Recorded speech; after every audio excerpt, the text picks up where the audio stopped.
Hello students, एक chemistry classes में आपका फिर से वेलकम। और इस वीडियो में हम पढ़ेंगे एल्कोहल और फिनोल की एसिडिटी का कंपैरिजन, एसिडिटी की तुलना।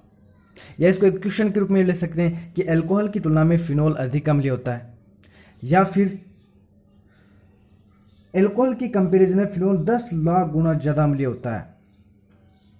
या ऐसे भी लिख सकते हैं कि एल्कोहल और फिनोल दोनों में OH समूह पाया जाता है, फिर भी फिनोल अधिक अम्लीय होता है। इसका रीज़न क्या है वो अपन चेक करते हैं। तो उसका रीज़न देखते हैं स्टूडेंट्स कि यानी आंसर देख सकते हैं कि एल्कोहल में एक H plus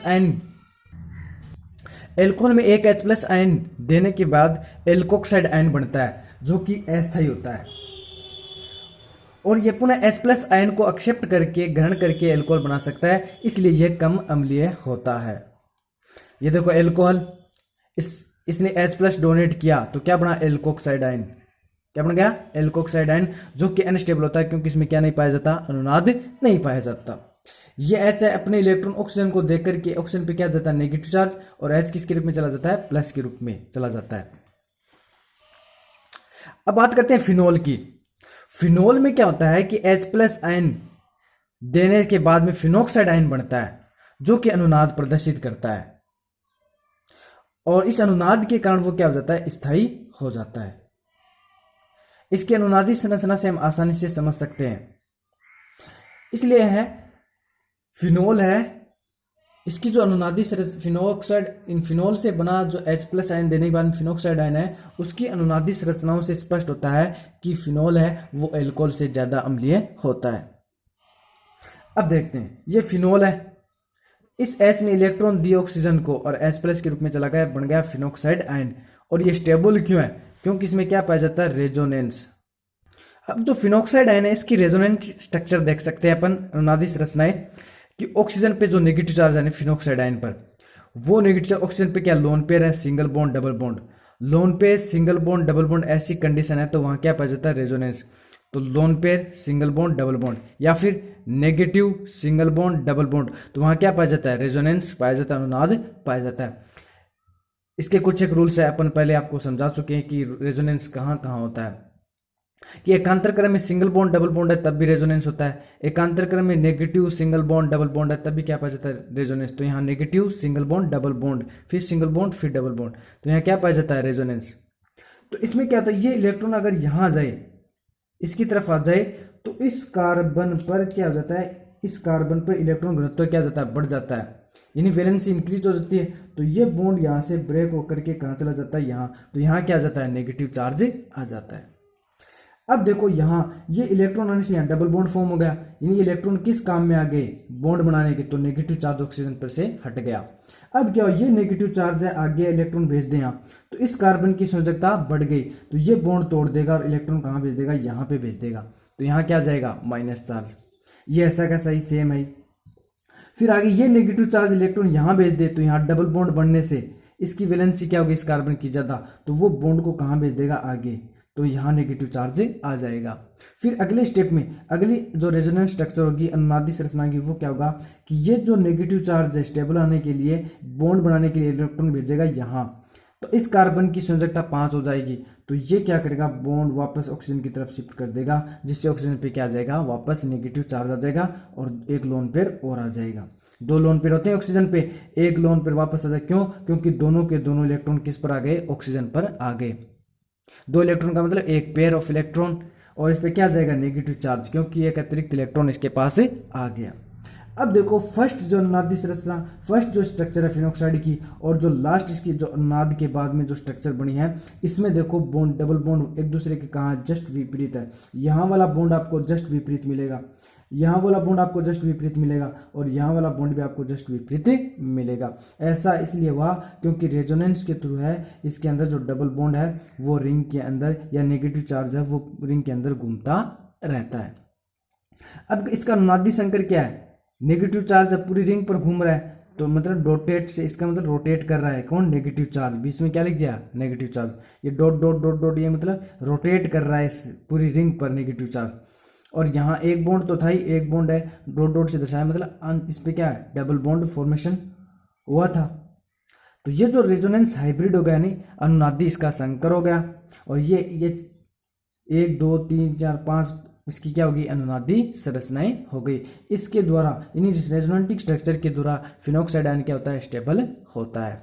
okay students, alkoxide ion है उसमें अनुनाद नहीं पाया जाता, इसलिए वो अनस्टेबल होता है H+ देने के बाद में एल्कोहल। जबकि फिनोल है, H+ आयन देने के बाद में जो फिनोक्साइड आयन बनता है उसमें रेजोनेंस पाया जाता है। इस रेजोनेंस के थ्रू है वो फिनोक्साइड आयन को क्या कर देता है, स्टेबल कर देता है। इस वजह से वो क्या हो जाता है, H+ है, इजीली दे सकता है, आसानी से दे सकता है। जो H+ आसानी से दे सकता है वो क्या होता है, अम्लीय होता है। अतः फिनोल है वो एल्कोहल के कंपेरिजन में ज़्यादा एसिडिक होता है, ज़्यादा अम्लीय होता है। स्टूडेंट साथ ही साथ में फिनोल का कंपैरिजन कार्बोक्सिलिक एसिड से भी कर सकते हैं कि फिनोल के कंपैरिजन में कार्बोक्सिलिक एसिड क्या है, मोर एसिडिक होता है, ज़्यादा एसिडिक इन नेचर होता है। क्यों? या फिनोल की अनुनादी संरचनाएं अधिक होते हुए भी, यानी फिनोल की अनुनादी संरचना बहुत सारी होती है, फिर भी कार्बोक्सिलिक अम्ल इससे क्या होता है, ज़्यादा अम्लीय होता है। इसका रीजन क्या है, इसको क्वेश्चन की फॉर्म में भी देख सकते हैं या फिर हेडिंग भी देख सकते हैं कि फिनोल और कार्बोक्सिलिक एसिड है, इसकी अम्लता की तुलना कीजिए। अब आंसर हम देंगे कार्बोक्सिलिक एसिड है वो फिनोल के कंपैरिजन में ज्यादा एसिडिक क्यों होता है, इसका रीजंस बताएंगे। कि कार्बोक्सिलिक अम्ल में H+ आयन देने के बाद में कार्बोक्सिलेट आयन बनता है जिसमें अनुनाद पाया जाता है, और इसकी जो अनुनादी संरचना देखेंगे उसमें जो नेगेटिव चार्ज आएगा, जो ऋणावेश आएगा, वो अधिक विद्युत ऋणी ऑक्सीजन परमाणुओं पर विस्थानीकृत होता रहेगा। जबकि हम बात कर सकते हैं फिनोक्साइड आयन में, फिनोक्साइड आयन की जो अनुनादी संरचना है उसमें जो नेगेटिव चार्ज आ रहा है वो एक तो ऑक्सीजन एटम पर अधिक विद्युत ऋणी और एक बेंजीन वलय के कम विद्युत ऋणी कार्बन परमाणु पर विस्थानीकृत होता है। तो वहां क्या होता है, स्टेबल तो होता है लेकिन कार्बोक्सिलेट आयन के कंपैरिजन में वो क्या होता है, थोड़ा कम स्टेबल होता है। अतः हम कह सकते हैं कि कार्बोक्सिलिक एसिड है वो फिनोल के कंपैरिजन में ज़्यादा एसिडिक होता है, ज़्यादा अम्लीय होता है। ये कार्बोक्सिलिक एसिड है, ऑक्सीजन H है, इलेक्ट्रॉन दे के चला गया ऑक्सीजन को, तो ऑक्सीजन पे क्या गया, नेगेटिव चार्ज, और H+ के रूप में निकल गया, ये बन गया कार्बोक्सिलेट ऋणायन या आयन। इस कार्बोक्सिलेट आयन की रेजोनेंस स्ट्रक्चर देखते हैं कि ये नेगेटिव चार्ज अगर यहाँ आ जाए तो संयोजकता 1 2 3 4 5 कार्बन की 5 हो जाएगी, इस बॉन्ड को तुरंत तोड़ लेगा, तो इस पे क्या आ जाएगा, नेगेटिव चार्ज आ जाएगा। तो पहले दोस्तों स्टूडेंट्स इस पे नेगेटिव चार्ज था, अब नेगेटिव चार्ज क्या है, इस ऑक्सीजन एटम पर है। तो देखो जो नेगेटिव चार्ज है वो दोनों ऑक्सीजन परमाणु पर अधिक विद्युत ऋणी ऑक्सीजन परमाणु पर क्या हो रहा है, विस्थानीकृत हो रहा है, जो अनुनादी संकर में आप आसानी से देख सकते हो। डेल माइनस यानी डबल, यानी यहाँ भी डबल बॉन्ड हो सकता है, यहाँ भी नेगेटिव आ सकता है, यहाँ भी नेगेटिव आ सकता है। ये कार्बोक्सिलेट आयन का हाइब्रिड है, अनुनादी संकर है। ओके स्टूडेंट्स, तो ये है कार्बोक्सिलेट आयन की रेजोनेंस स्ट्रक्चर, जिसके थ्रू ये क्या होता है, अपने आप को स्टेबल करता है। और इसके अनुनादी संकर में हम देख सकते हैं आसानी से कि दोनों ऑक्सीजन परमाणु पर क्या आ रहा है, नेगेटिव चार्ज आ रहा है।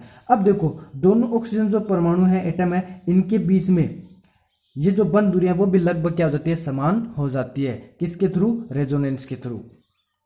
ये क्वेश्चन भी पूछा जा सकता है कई बार कि कार्बोक्सिलेट आयन में दोनों ऑक्सीजन परमाणु है, उनके बीच की जो बंद दूरी है कार्बन के साथ वो समान क्यों होती है, तो आपको आंसर देना है रेजोनेंस के थ्रू है। दोनों जो ऑक्सीजन एटम है वो कार्बन के साथ है समान दूरी पर प्रेजेंट होते हैं।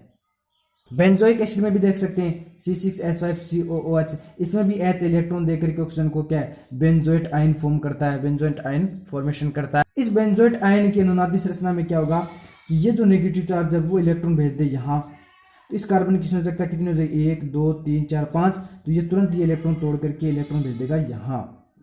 तो ओके स्टूडेंट्स, यहाँ भी क्या होता है कि नेगेटिव चार्ज पहले इस ऑक्सीजन एटम पे था, अब कहाँ पहुँच गया, इस ऑक्सीजन एटम पर पहुँच गया।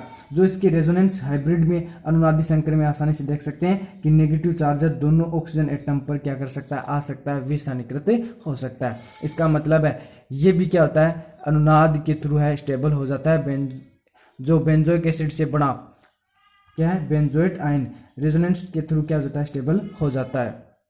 जबकि फिनोल के बारे में हम बता सकते हैं कि फिनोल में एक H+ आयन देने के बाद में फिनोक्साइड आयन बनता है, जिसमें एक ही ऑक्सीजन परमाणु पर नेगेटिव चार्ज आता है, और वो जो विस्थानीकृत होता है वो नेगेटिव चार्ज है वो ऑक्सीजन एटम और कम विद्युत ऋणी कार्बन पर परमाणु पर होता है और कार्बन परमाणु की विद्युत ऋणता कम होने के कारण उस नेगेटिव चार्ज को ज़्यादा समय तक वो सहन नहीं कर सकते।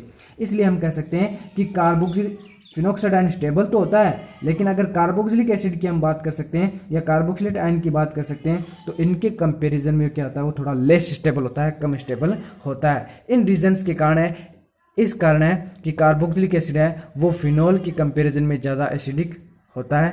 ये क्या है, फिनोल है, H+ आयन देने के बाद में फिनोक्साइड आयन है जिसके अनुनादी संरचना हम देख सकते हैं और इसका जो रेजोनेंस हाइब्रिड है इसमें जो नेगेटिव चार्ज ये है और इस पे आता है। नेगेटिव चार्ज कहाँ रहता है, एक तो ऑक्सीजन एटम पर और बेंजीन रिंग के कार्बन एटम पर।